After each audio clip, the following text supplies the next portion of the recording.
Сәлем құрметті оқушылар, бүгін сіздермен геометриялық оптика бөліміне арналған есептерді шығаратын боламыз. Видеоның соңына дейін көріп, геометриялық оптика есептерін шығаруды үйреніңіздер. Ал біз бастаймыз. Бірінші есеп.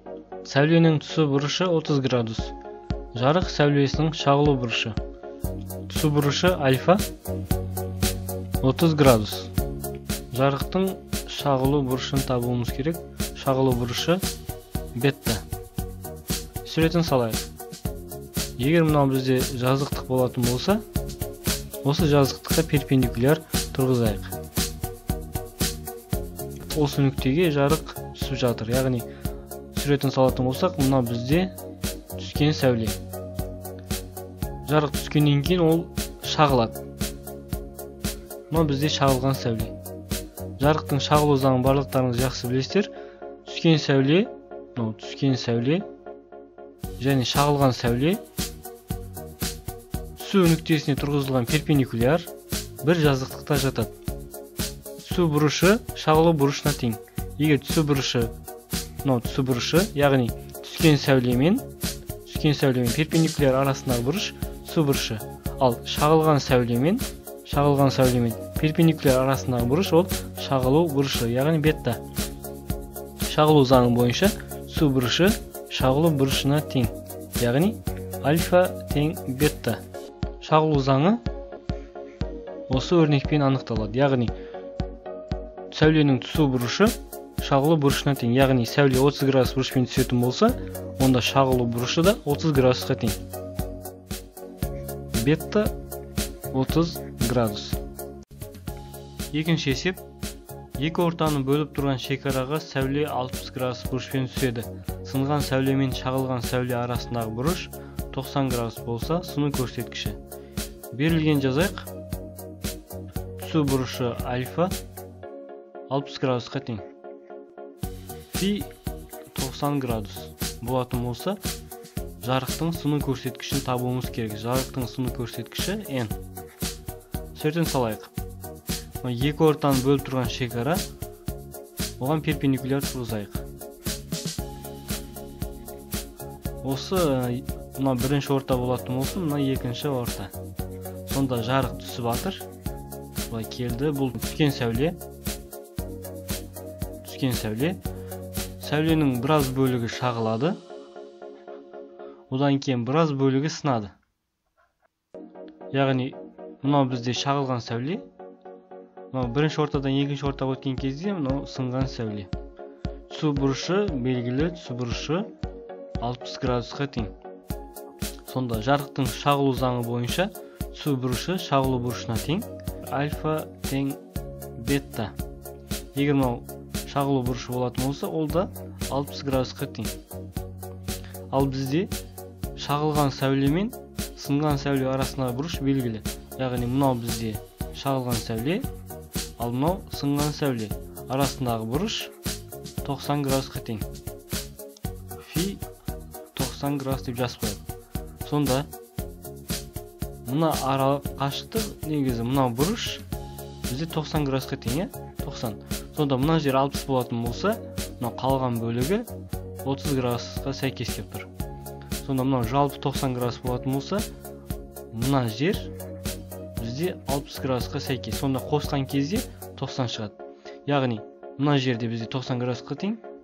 Онда мына жер 60 градус болатын болса, қалған бөлігі 30 градус. Яғни сыну бұрышы 30 градусқа тең болып тұр. Сыну көрсеткішінің формуласын жазатын болсақ, n синус альфа бөлінген синус бетта. Яғни сыну заңы бойынша түсу бұрышының синусының сыну бұрышы синусына қатынасы екі орта үшін тұрақты шамаға тең, сыну көрсеткішке тең. Яғни синус альфа ол түсу бұрышы, ал синус бетта бұл жерде сыну бұрышы. Синус беттаны біз синус гамма деп жазайық, өйткені біз мына жерде бетта бұрышты біз шағылу бұрышына тең деп алдық. Сондықтан да бізде қазір гамма ол сыну бұрышына тең болып тұр. Синус альфа бізде ол түсу бұрышы 60 градусқа тең. Яғни синус 60 градус бөлінген синус 30 градус. Яғни синус 30 градусты мына жерден тауып алдық. Суретін салып, осы жерден сыну бұрышы 30 градусқа тең екендігін көруімізге болады. Ал енді сан мәндерін орнына қойып, синустың 60 градустағы мәні түбір астында 3 бөлінген 2. Ал синус 30 градустағы мәні ол 1 бөлінген 2. Сонда көбейту түрінде жазатын болсақ, 2 жоғары қарай шығады, ал 1 астына түседі. Сонда мына 2 мен 2 қысқарып, түбір астында 3 шығады. Түбір астында 3-тен 1-де 73 шығады. Яғни сындыру көрсеткіші 1-де 73-ке тең. Келесі. Жарық сәулесі айна бетіне 35 градус бұрышпен түседі. Түскен сәуле мен шағылған сәуле арасындағы бұрыш. Түсу бұрышы альфа 35 градусқа тең. Түскен сәуле мен шағылған сәуле арасындағы бұрышты табуымыз керек. Яғни шағылған сәуле ол бетта. Яғни түскен сәуле мен шағылған сәуле арасындағы бұрыш былай жазайық. Альфа қосылған беттаны сұрап жатыр. Мынау бізде айналық бет. Оған перпендикуляр тұрғызамыз. Түскен сәуле және мынау шағылған сәуле. Жарықтың шағылу заңы бойынша түсу бұрышы альфа шағылу бұрышына тең. Яғни альфа тең бетта. Сонда альфа 35 градус болатын болса, шағылу бұрышы да 35 градусқа тең.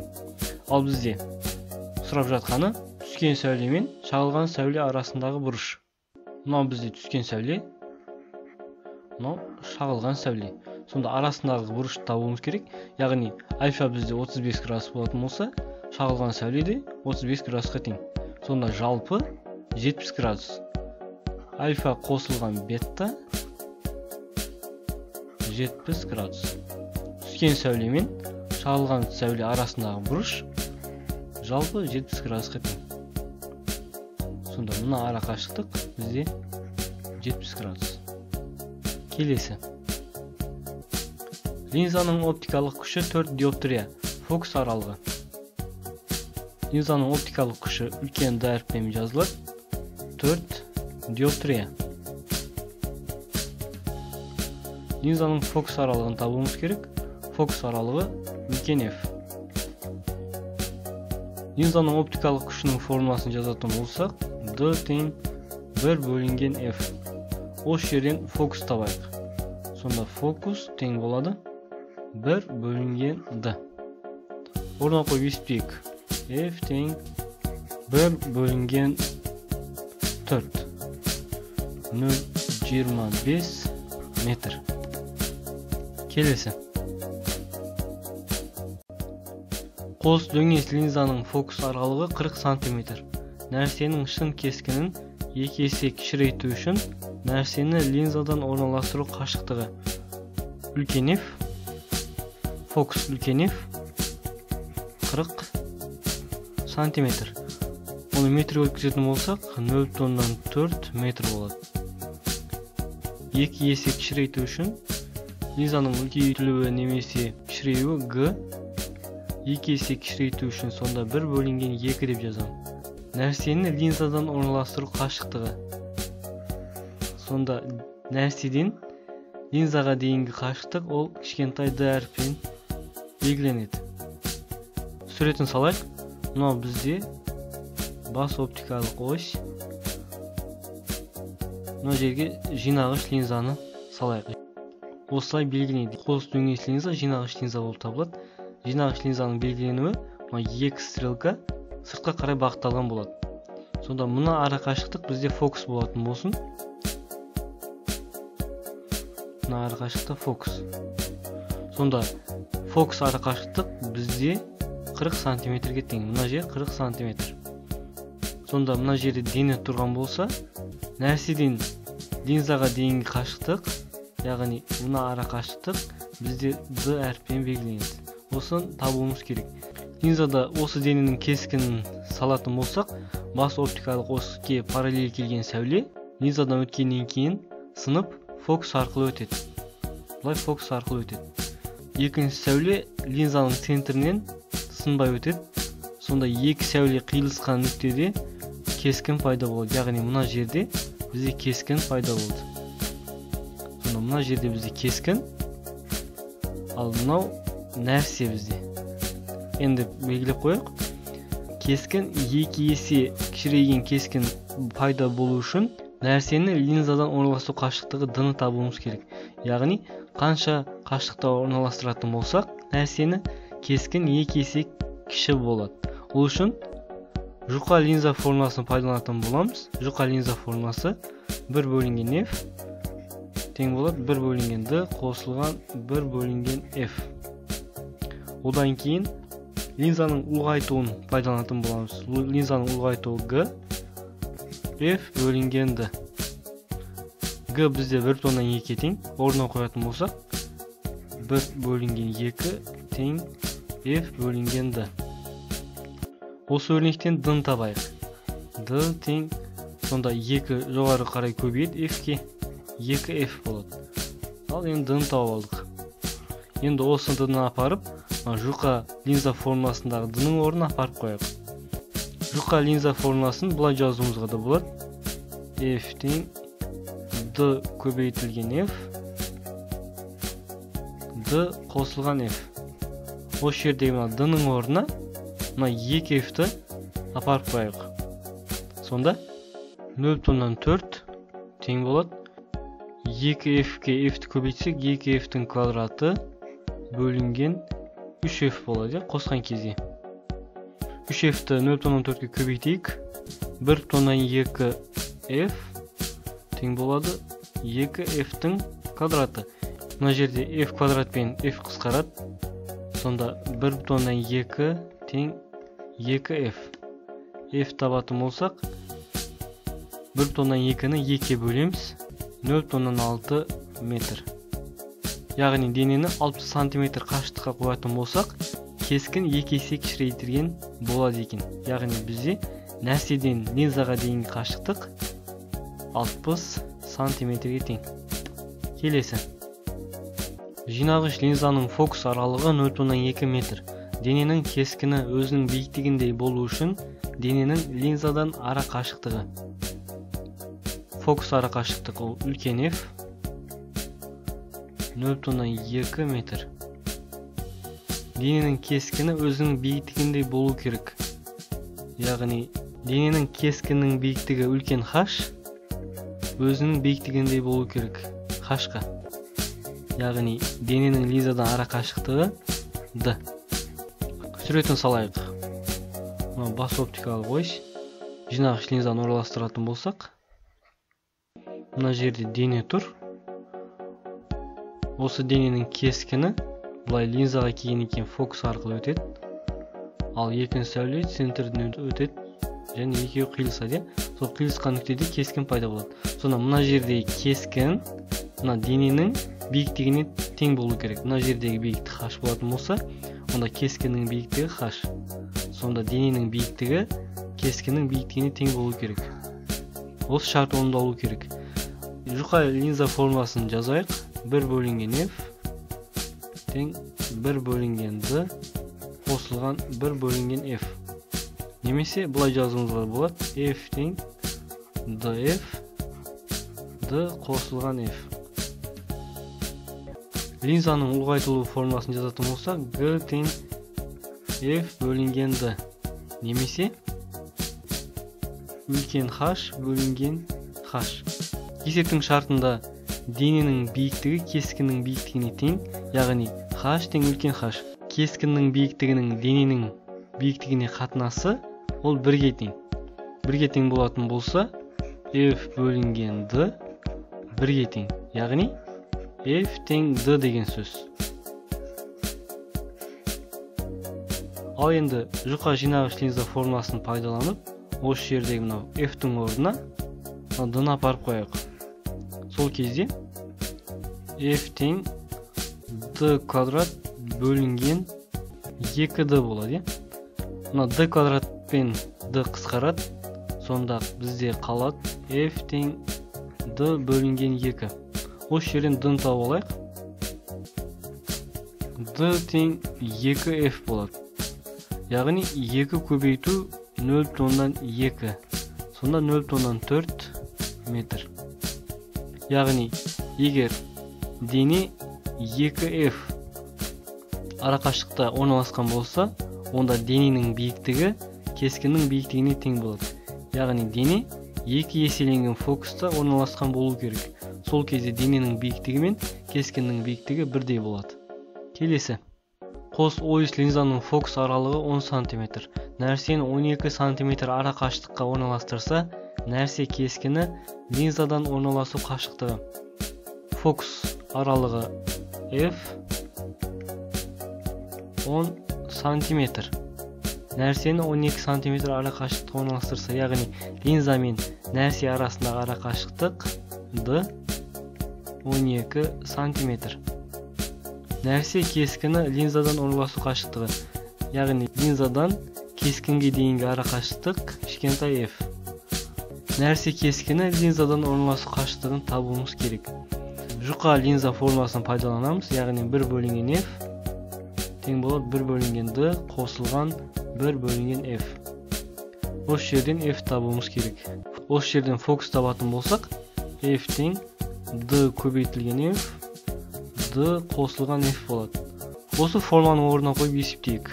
Фокус 10 тең болады d 12 көбейту f бөлінген 12 қосылған f болады.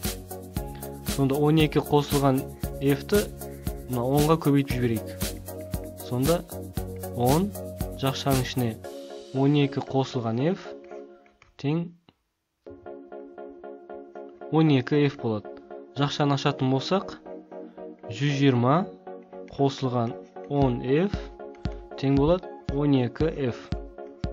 10 f-ті теңдеудің оң жағын өткізетін болсақ, 120 тең болады 12 f азайтылған 10 f.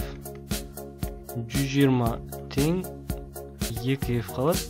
Осы жерден f тең 120 бөлінген 2.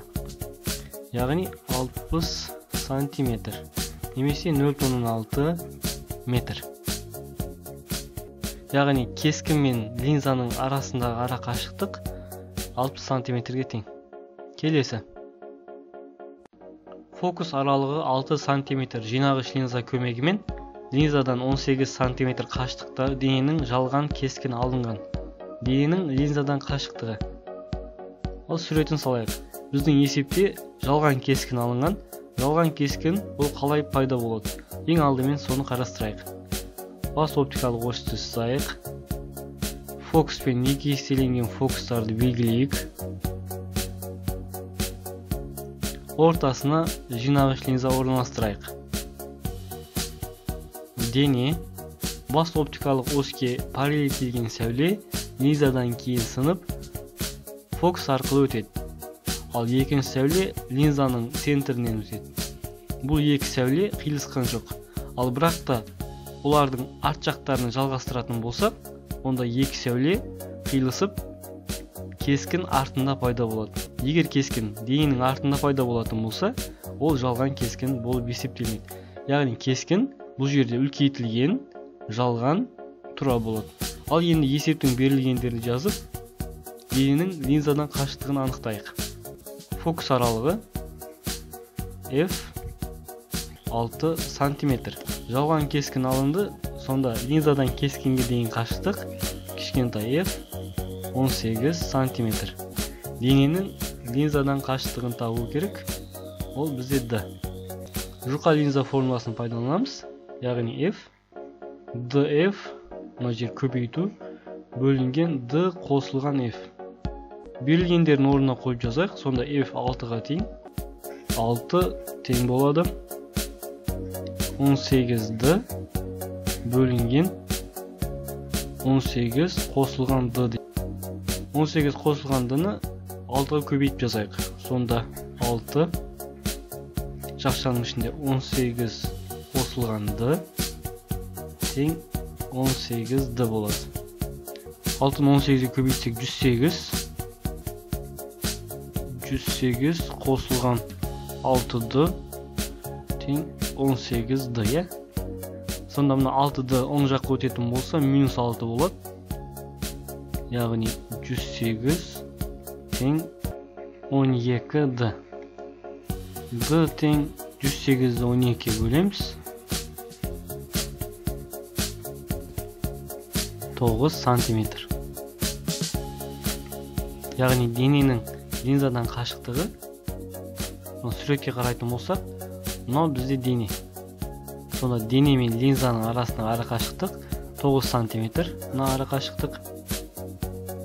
Ал линза мен кескін арасындағы ара қашықтық, мына ара қашықтық бізде 18 сантиметр. 9-шы есеп.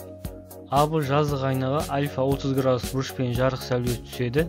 Айнаны 20 градусқа бұрған кезде алғашқы түскен сәуле мен шағылған сәуле арасындағы бұрыш. Түсу бұрышы альфа 30 градусқа тең, альфа 30 градус. Сонда мынау түсу бұрышы 30 градус. Ал енді 20 градусқа бұрды. Сол кезде айна мына жерге кеп қалды. Айна мына жерде тұр. 20 градусқа бұрды. Сол кезде мына жердегі бұрыш бізде 20 градус. Гамма 20 градус. Ал енді алғашқы түскен сәуле мен шағылған сәуле арасына бұрыш табу керек. Сонда түскен сәуле мен бұрған кездегі жалпы бұрыш бізде 50 градусқа тең. Сонда альфа қосылған гамма 50 градус. Ал енді түскен сәуле мен шағылған сәуле арасындағы бұрыш табу үшін бұлай шағылып, сонда мұны арасында бұрыш 50 болатын болса, мына жердегі бұрыш ол да 50 градус. Шағылған сәуле арасындағы бұрыш, түскен сәуле мен шағылған сәуле арасындағы бұрыш ол 100 градусқа тең. Өйткені шағылу заңын барлықтарыңыз білесіздер, түскен сәуле мен шағылған сәуле бір-біріне тең. Сонда түскен сәуле мен шағылған сәуле арасындағы бұрыштық табу үшін екеуін қосамыз. Жалпы 100 градус. Егер нәрсе оптикалық центр мен фокус арасында орналасқан болса, онда жұқа жинағыш линза көмегімен алынған кескін. Негізінен осыны толық түсіндіріп кетуім керек. 5 жағдай болуы мүмкін. Яғни дене екі еселенген фокустың сыртында орналасқан болуы мүмкін, немесе дене екі еселенген фокуста орналасқан болуы мүмкін, немесе үшінші жағдайға қарайтын болсақ, дене фокус пен екі еселенген фокус арасында орналасқан болуы мүмкін, немесе фокуста орналасқан болуы мүмкін. Ал ең соңғысы фокус пен линзаның арасында орналасқан болуы мүмкін. Осы жағдайларды қарастырайық. Ең алдымен сәулелердің бағытын анықтап алайық. Бас оптикалық оське параллель келген сәуле линзадан кейін сынып, F фокустан өтеді. Оптикалық центрден өткен сәуле сынбай өтеді. Бірінші фокустан өткен сәуле бас оптикалық оське параллель сынады. Ал енді бірінші жағдайды қарастырайық. Егер дене екі еселенген фокустың сыртында болатын болса, онда қандай кескін пайда болады? Яғни мынау бізде дене. Дене екі еселенген фокустың сыртында орналасқан. Ол кезде мынау бізде кескін. Яғни бұл жерде дене мен кескінді салыстыратын болсақ, кескін кішірейген, төңкерілген және шын. Егер дене екі еселенген фокустың сыртында орналасатын болса, кескін төңкерілген, кішірейген, шын болады. Ал егер дене фокуста орналасатын болса, қарайтын болсақ, екі еселенген фокуста дене орналасқан. Ол кезде қалай болады? Яғни оптикалық оське параллель түскен сәуле линзадан кейін сынып фокус арқылы өтеді, ал линзаның центрінен өткен сәуле сынбай өтеді. Екі сәуле қиылысқан нүктеде кескін пайда болады. Яғни бізде мына жерде кескін пайда болды.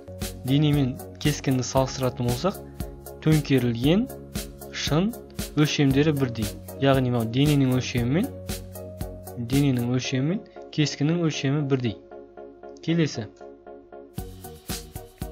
Егер дене фокус пен екі еселенген фокустың арасында орналасатын болса, суретке қарайтын болсақ, бізде фокус, екі еселенген фокус. Соның арасында дене орналасқан.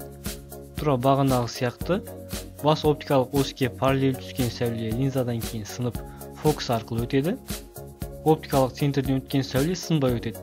Екі сәуле қиылысқан нүктеде кескін пайда болды. Мынау кескін бізде.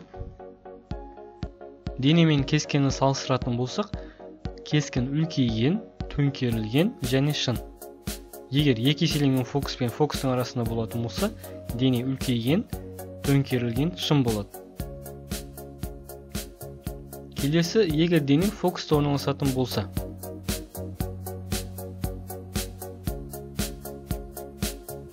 Қарайтын болсақ, дене фокуста орналасқан. Ол кезде қандай кескін пайда болады? Екі сәулені өткіздік, ол екі сәуле қиылысқан жоқ. Егер арт жақтарын жалғастыратын болсақ, арт жақтары да қиылыспайды. Яғни, бұл жерде кескін пайда болмайды. Егер екі сәуле қиылысатын болса ғана кескін пайда болады. Егер сәулелер қиылыспайтын болса, онда кескін болмайды. Келесі, егер дене фокус пен линзаның арасында орналасатын болса. Суретке қарайтын болсақ, фокус пен линзаның арасында дене орналасқан. Ол кезде қандай кескін пайда болады? Екі сәулені өткіздік, олар қиылысқан жоқ. Егер олардың арт жақтарын жалғастыратын болсақ, онда арт жақтарындағы сәулелер қиылысады және арт жақта кескін пайда болады. Дененің артында кескін пайда болатын болса, бұл жалған кескін деп аталады. Яғни, дене фокус пен линзаның арасында орналасқан кезде, егер дененің өлшемімен салыстыратын болсақ, кескіннің өлшемі үлкейген. Кескіннің өлшемі үлкейген, жалған, тура. Яғни, біздің есепте, егер нәрсе оптикалық центр мен фокус арасында орналасқан болса, онда жұқа жинағыш линза көмегімен алынған кескін. Яғни бізде мынау ең соңғысына сәйкес келіп тұр. Егер оптикалық центр мен фокус арасында орналасқан болса, яғни мынау бізде оптикалық центр және фокустың арасында орналасып тұр. Ол кезде кескін үлкейген, жалған және тура болады.